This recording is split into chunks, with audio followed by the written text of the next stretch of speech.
Morning duty, एकदम कडाकडी with my daughter. So good morning. After a very long time, अलिकति हिजो भने जस्तो लाज पनि लाग्दै थियो तर आजको काम चाहिँ गाडी बनाउनु छ मैले. If you guys can see, यो गाडीको चाहिँ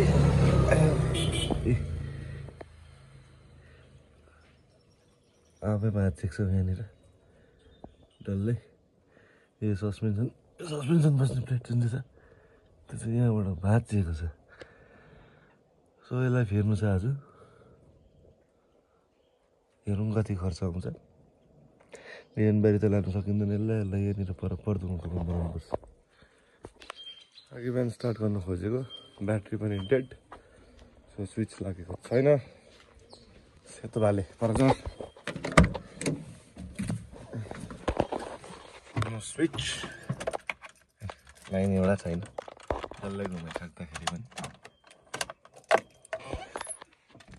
हेरौँ अब के कति खर्च आउँछ आज यसमा. त्यो बिहान भनेको बोलेर चाहिँ उयो तल गहिरामा छ कि. सो यो गहिरामा स्टार्ट गर्नु खोज्दैछौँ. यो पछिको चाहिँ हाम्रो घर. एक्सेल के पो गएको थियो. आराम गएको थियो. अब त्यो रविन्द्र लिएर आयो. अहिले फेर्दैछ यहाँ पर्दो अङ्कलले दिनभरि घाममा टन घाममा. त्यही भाँचिएको होइन पर्दो अङ्कल. यो भाँचिएको होइन यहाँबाट. अब कति टाइम लाग्छ. त्यहाँबाट ब्याट्री अर्को गाडीको ब्याट्री ल्याएर स्टार्ट गर्नु पर्यो होइन. आम चाहिँ अब थाम्यो. नयाँ भयो. नतुन माल भयो. बल्दैन ठिकै छ.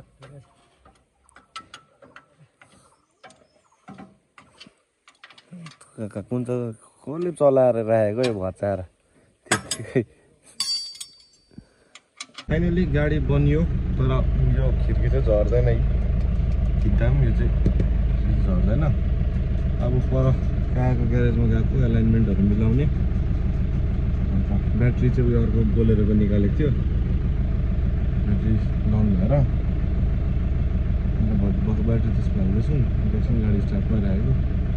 अब यो सकेर चाहिँ एकछिन तल होमस्टे झर्छु. हेरौँ तर कति बज्छ. लुगाको कति मैला भइसक्यो. लुगा जानुहोस्. फाइनली यही बिजनबारी जाँदैछु. होमस्टे जाँदैछु तल. दिनभरि मेहनत लगाएर यो ऐना बनाएको. लास्टमा चलेन हो. जस्तो त्यस्तै भयो. अहिले चाहिँ यहाँ लोवर रेलिङ एनएस टर्निङ पुगेँ. अन्त तल गएर हिजो मैले तपाईँलाई भनेको मात्रै स्विमिङ पुल भोलिदेखि खोलिन्छ भनेर. आजदेखि स्विमिङ पुल अलिअलि चलेछ पनि 3-4जना मान्छे पुगेछ. त्यो राम्रो कुरा हो. अब आज तल गएर त्यो प्लास्टरहरूको काम कति भएछ हो त्यो म तपाईँलाई देखाउँछु. आफू पनि हेर्छु. अनि एकछिन बसेर घर फर्किन्छु.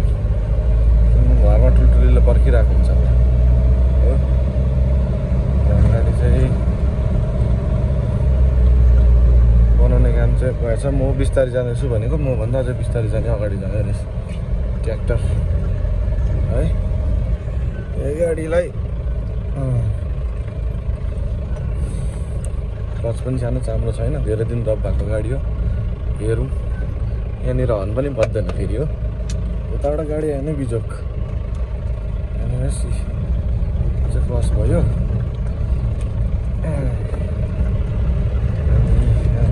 हनुमान मन्दिर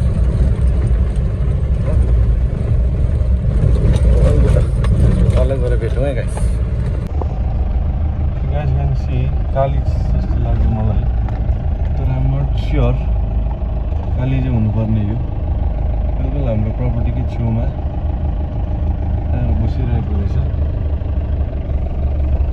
त्यो ढुङ्गामा छ.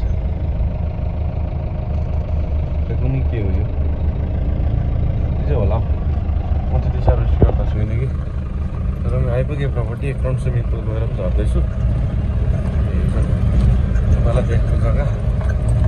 गाडीको ब्याट्री बसेको थियो. हो त्यो पनि स्टार्ट हुन थालेछ. अनि त्यसको गाडी त्यहाँ छ.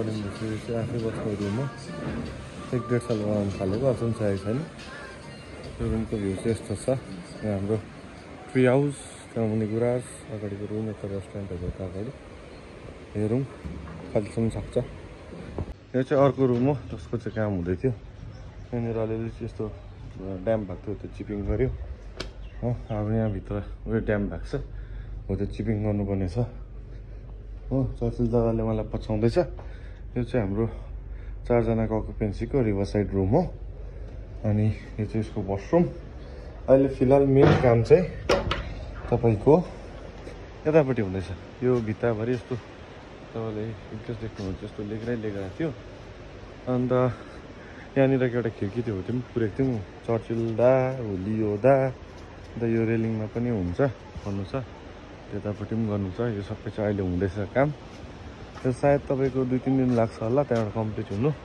त्यहाँबाट त्यो सकेर चाहिँ यहाँ मुनिको रुमको गार्निस हुन्छ हो यो रुमको भ्यू चाहिँ यस्तो छ रिभर साइड उतला गेस्ट तपाईँले खोलामा इन्जोय गरिरहेको छ अनि गेस्टले नै लाइट अन गरेर छोडिदिइरहेको छ त्यहाँबाट बत्तीको बिल 90-1 लाख रुपियाँ हुन्छ दिस इज द भ्यू यो खालको रुम हो इन केस तपाईँले मलाई कसै घुम्न आउनुहुन्छ बुकिङ गर्नु चाहन्छ भने फेसबुक इन्स्टाग्राम मार्फत तपाईँले हामीलाई बुक गर्न सक्नुहुन्छ Reling Rangeet farm and homestay त्यति भन्दै आजको यो जुत्थेँ मैले लुगामा signing off see you tomorrow bye bye good night sleep well